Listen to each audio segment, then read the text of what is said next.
Divina Comedia, argumento y resumen. Género, comedia. Dante Alighieri llamó sencillamente comedia a su libro, pues, de acuerdo con el esquema clásico, no podía ser una tragedia, ya que su final es feliz. Fue el escritor y humanista Giovanni Boccaccio quien añadió el adjetivo divina durante la época en la que se encargó de leerla y comentarla públicamente por diferentes ciudades italianas, también por ser un poema que canta a la cristiandad. El libro suele presentarse actualmente con un gran cuerpo de notas que ayudan a entender quiénes eran los personajes mencionados. Estos comentarios incluyen interpretaciones de las alegorías cristianas o significados místicos que contendría el texto. Miguel Asín Palacios, por otra parte, destacó la importancia de la escatología musulmana en la estructura del infierno dantesco. La Divina Comedia se considera una de las obras maestras de la literatura italiana y universal. Dante resume en ella todo el amplio conocimiento acumulado durante siglos, desde los antiguos clásicos hasta el mundo medieval, su fe religiosa y sus convicciones morales y filosóficas. El estilo de la obra posee un rico lenguaje lleno de símbolos y frecuentes referencias a personajes históricos y de la antigua mitología. Numerosos artistas de todos los tiempos crearon ilustraciones sobre ella, destacan entre ellas las de Botticelli, Gustave Doré, Dalí, William Blake, William Adolphe Bouguereau y Michel Barceló. Dante Alighieri la escribió en dialecto toscano, matriz del italiano actual el cual se usó entre los siglos VI y I. Dante finaliza cada una de las cánticas utilizando la palabra estrellas, conectándolas, a pesar de sus marcadas diferencias.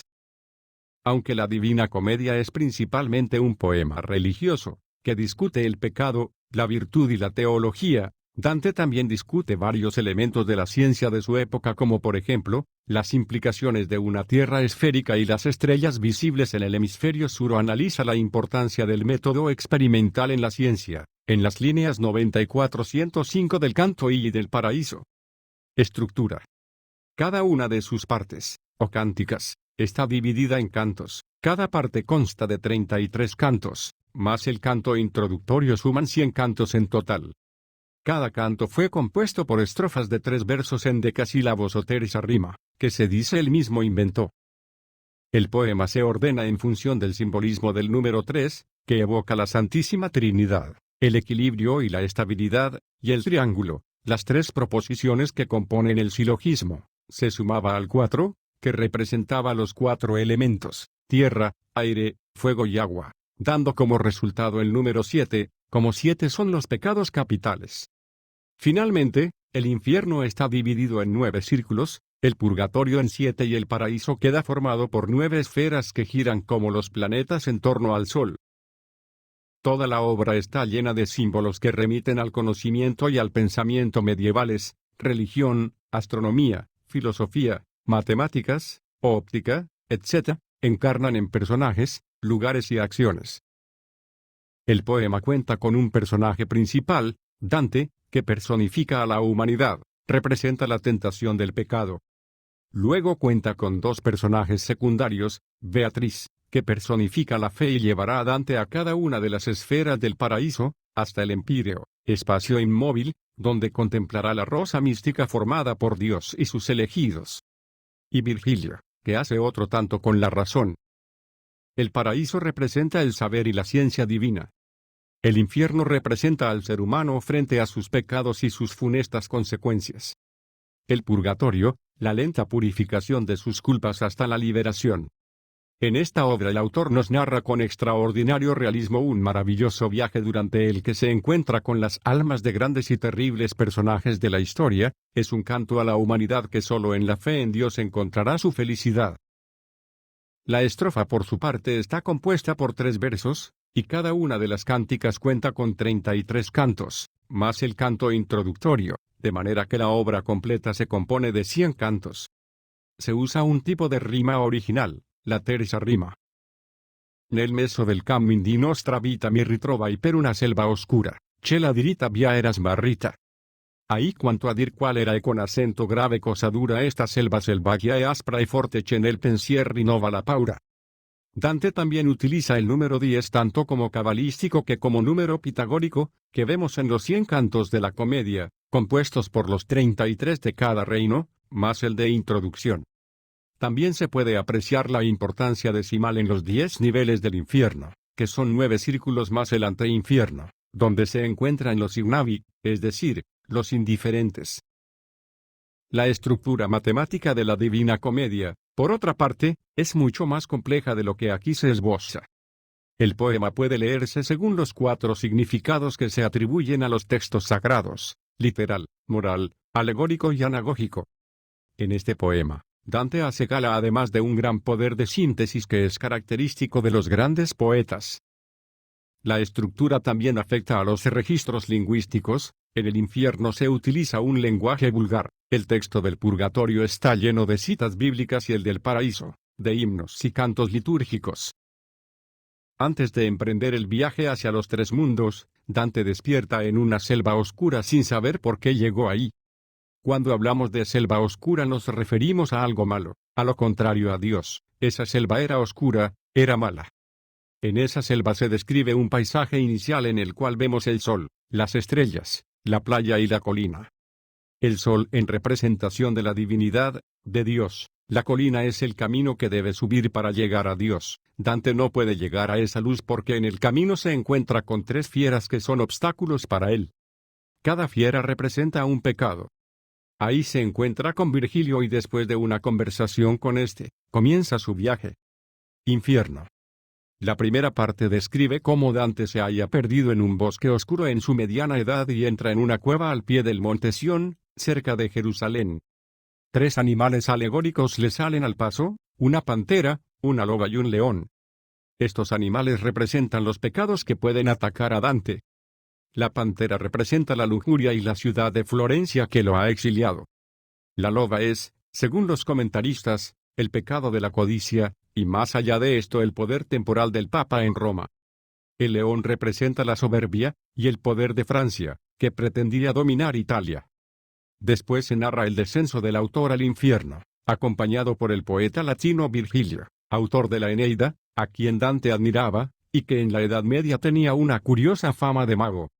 Acompañado por su maestro y guía, desciende al infierno, que tiene forma de cono con la punta hacia abajo y los 9 círculos que poseía, en los que los condenados son sometidos a castigo, según la gravedad de los pecados cometidos en vida. En las puertas se advierte: lasciate ogni speranza, voi centrate quien, entre aquí, abandone toda esperanza. Después pasan al círculo del limbo, donde se encuentran las almas inocentes de los que obraron bien, pero desconocieron el mensaje de Jesucristo porque nacieron antes que Él. Esas almas no sufren, pero no pueden participar del paraíso. Allí se encuentra a un grupo de 5 grandes poetas, entre los cuales es aceptado como el sexto.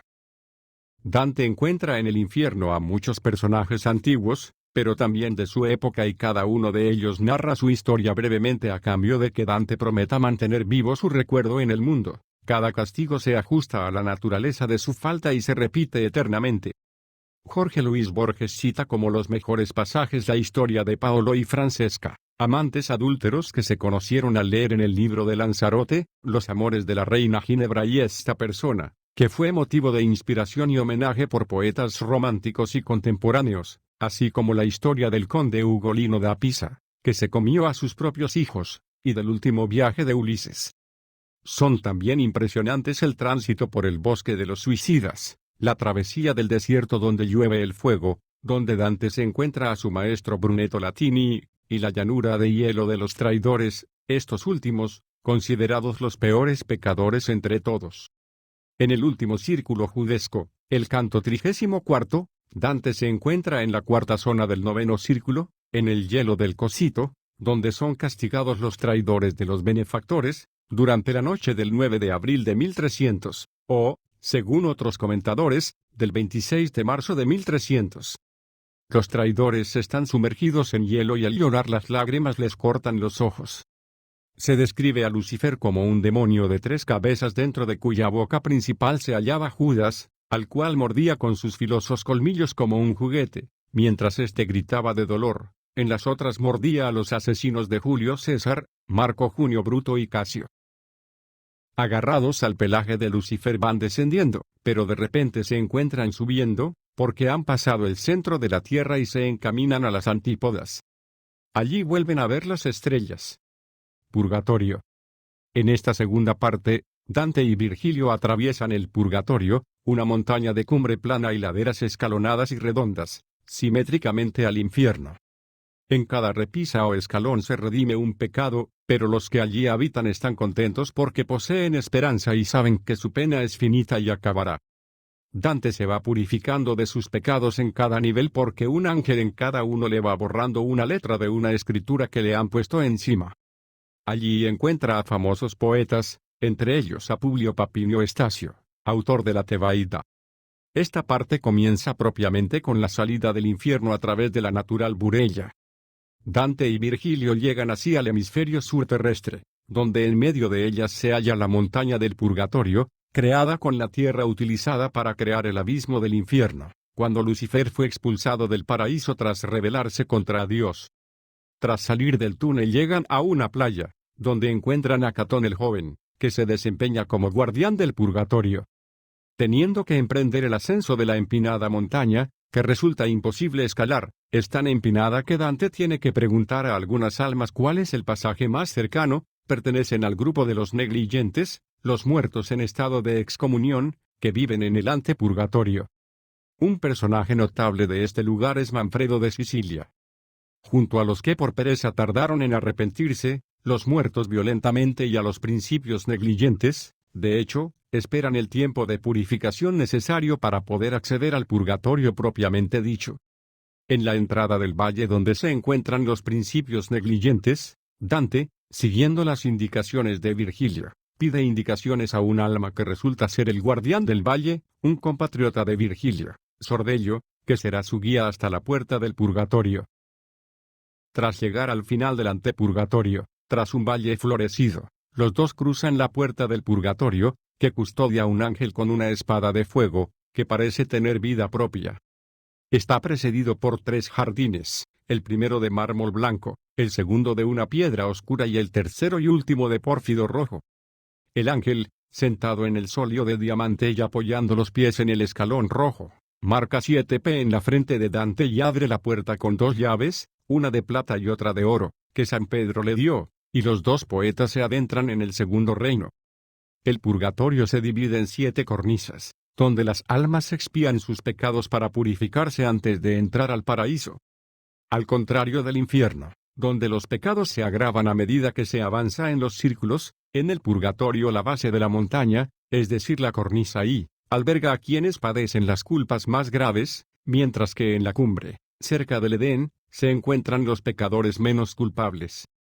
Las almas no son castigadas para siempre, ni por una sola culpa, como en el primer reino, pero expían una pena equivalente a los pecados durante la vida. En la primera cornisa, Dante y Virgilio encuentran a los orgullosos, en la segunda a los envidiosos, en la tercera a los iracundos, en la cuarta a los perezosos, en la quinta a los avaros y a los pródigos.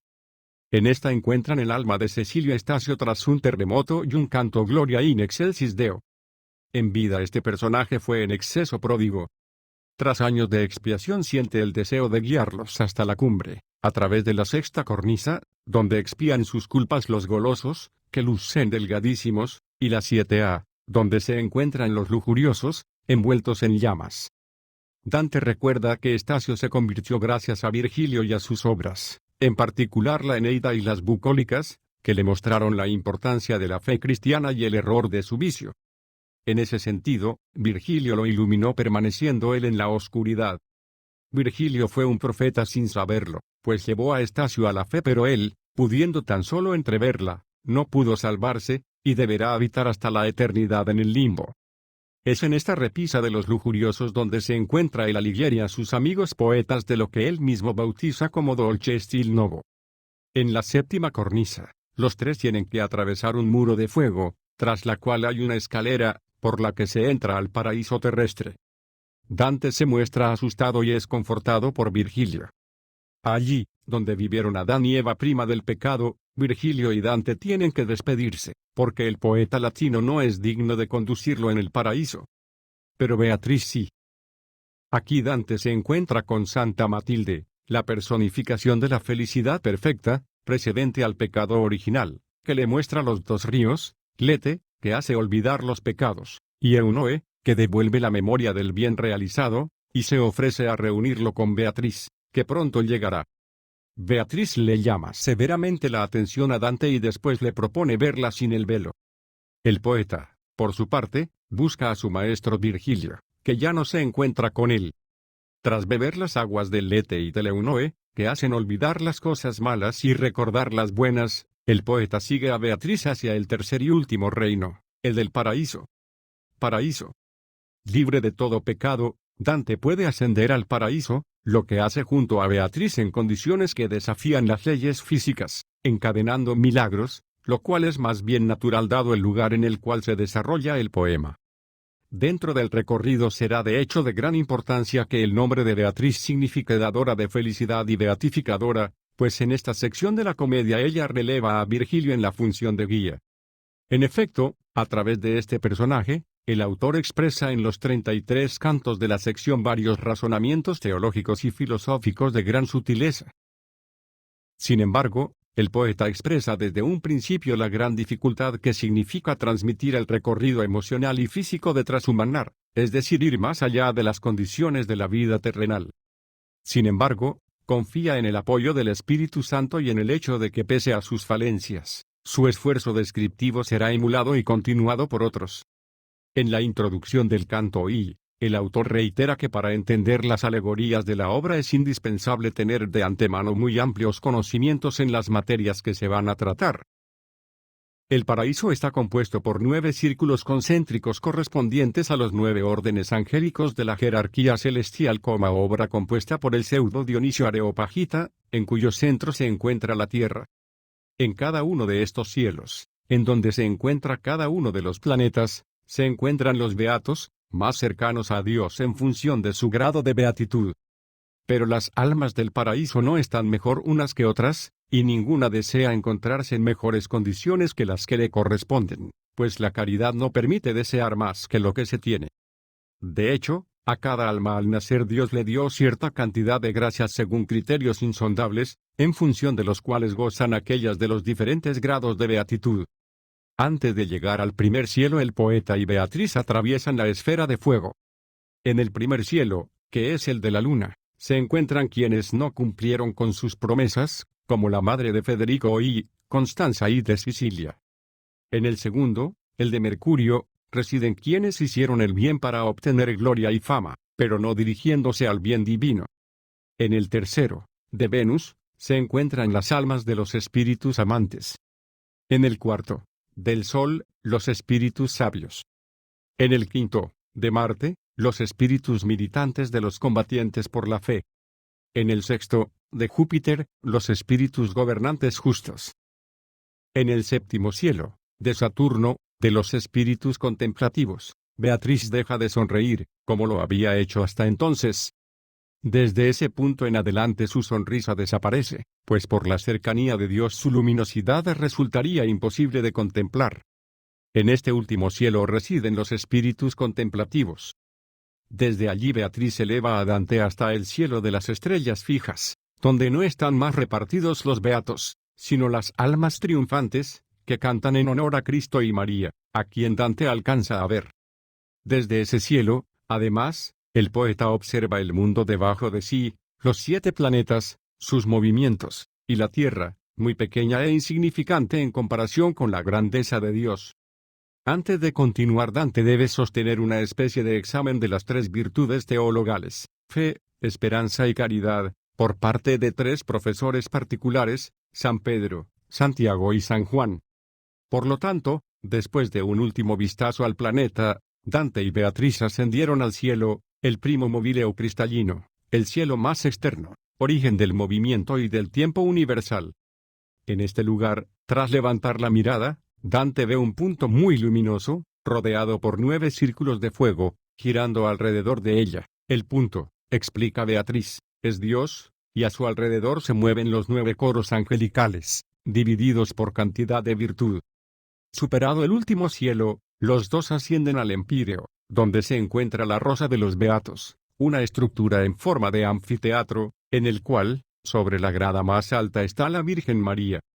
Aquí, en la inmensa multitud de los beatos, están los más grandes de los santos y las figuras más importantes de la Biblia, como San Agustín, San Benito de Nurcia, San Francisco, y también Eva, Raquel, Sara y Rebeca. Cada alma es un pétalo de esa rosa. Desde aquí Dante observa finalmente la luz de Dios, gracias a la intervención de María, a la cual San Bernardo había pedido ayuda para que Dante pudiese ver a Dios y sostener la visión de lo divino, penetrándola con la mirada hasta que se une con él, y viendo así la perfecta unión de toda la realidad, la explicación de toda la grandeza. En el punto más central de esa gran luz Dante ve 3 círculos, las 3 personas de la Trinidad, el segundo del cual tiene imagen humana, signo de la naturaleza humana, y divina al mismo tiempo, de Cristo.